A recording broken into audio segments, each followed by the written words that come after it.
Despite Vasil being the most complex and ambitious undertaking of work so far delivered by IOG, with significant changes being implemented to both the programming language Plutus and consensus protocol, the chain upgrade event took place seamlessly at the turn of the last epoch, demonstrating to the entire blockchain space just how an upgrade of this magnitude should be carried out. As we embark on this era of scalability, we're now going to witness wide-scale changes to the Cardano landscape that will result in its ecosystem becoming unrecognizable to the one we become accustomed to since the launch of smart contracts last September. From September 27th, when the new Plutus version 2 cost model is activated, we get the green light for DApp developers to utilize these new capabilities, optimize their protocols, and of course, we'll be welcoming a whole new wave of highly anticipated DApp deployments that will be entering our ecosystem in the coming months. For the naysayers, doubters, and critics, I hope they all enjoyed a pre-Vasil Cardano while it lasted, because the playing field has been officially leveled, the papers are being turned on, the most well-researched, technologically advanced and secure blockchain is about to become the most performant and scalable one, undoubtedly sending shockwaves throughout the entire industry, and it's now that the game truly begins. Welcome back for this Saturday installment of Cardano Insights, where we track the all-important developments at the very pulse of Cardano and its ecosystem. So let's get straight into it. So as expected, Thursday at 21:44 UTC, thanks to Cardano's unique hard fork combinator, the Vasil upgrade took place and was delivered smoothly, seamlessly transitioning the blockchain into the Babbage era. Whilst this is the very beginning in terms of the chain utilising all the benefits provided by the new Vasil capabilities, the arrival of diffusion pipelining has immediately resulted in fantastic improvements to block propagation times. This will now enable further optimizations and continual tuning of the network performance over the coming weeks and months ahead. One of the design principles behind pipelining is to achieve faster block propagation, adding a new mini protocol whose job it is to pre-notify nodes when a new block is seen. This saves a lot of time because it drastically reduces the time it takes to validate a block in multiple steps. With immediate effect, network synchronization is looking seriously impressive. Cardano's block propagation times, that's the time it takes for a block to be broadcast to 80% of the network, is now consistently being reported below 1 second.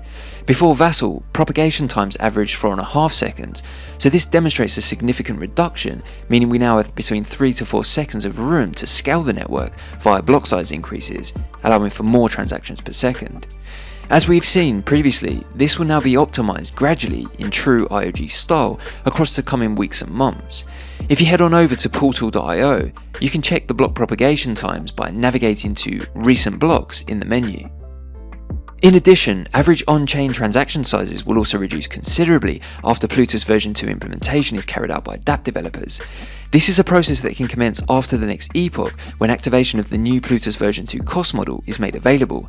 Here IOG confirmed that on Friday, they and the Cardano Foundation successfully submitted the Plutus version 2 cost model to mainnet, making sure that full Vasil capabilities will be made available to developers immediately after the next epoch, September 27th, as planned.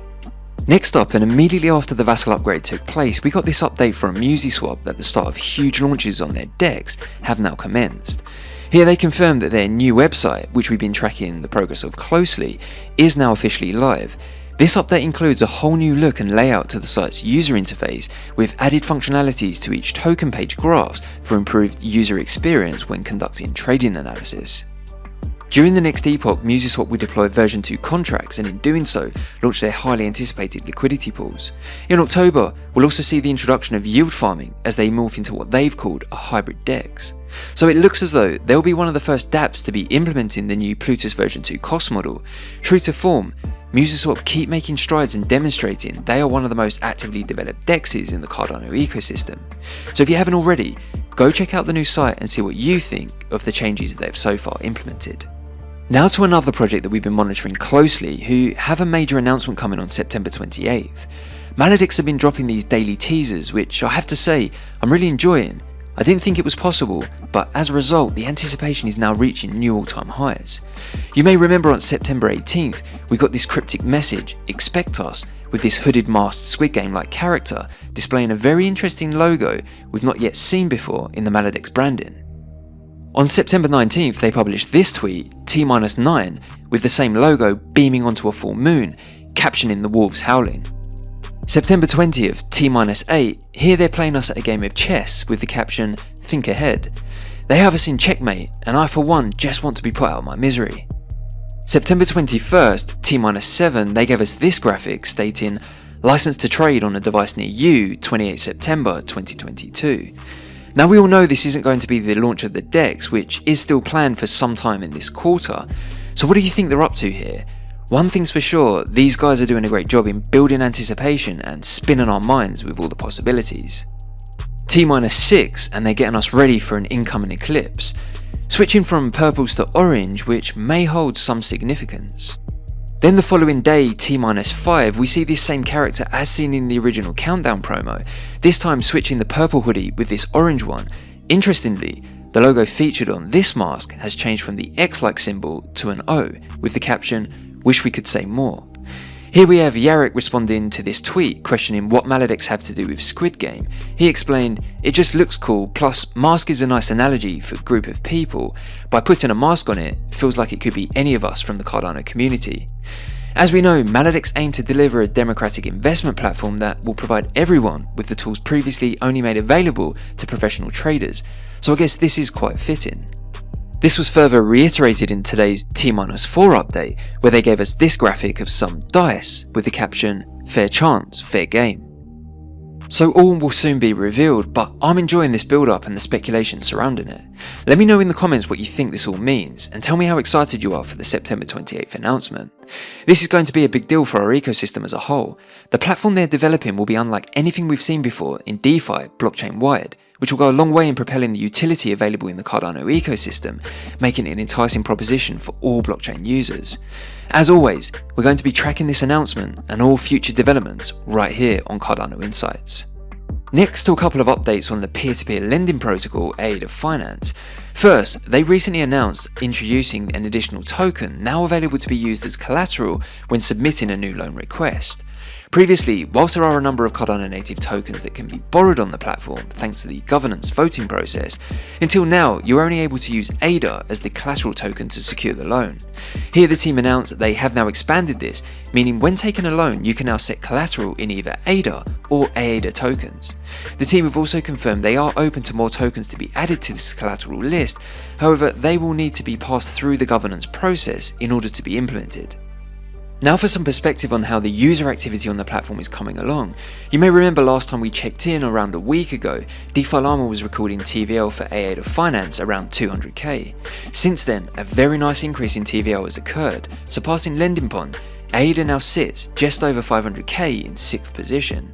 It's great to see the community taking advantage of this new utility, and it's going to be very interesting to see how far the TVL will climb in the coming months. A long way to go to break into that top 4, which currently consists of the major dexes, but this represents excellent progress at this early stage and demonstrates the demand for their product.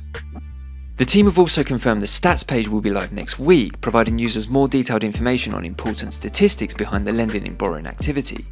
With more borrowable assets soon to arrive, lender requests also imminent, with the longer term horizon version 2 of the platform where we'll see the introduction of liquidity pool lending.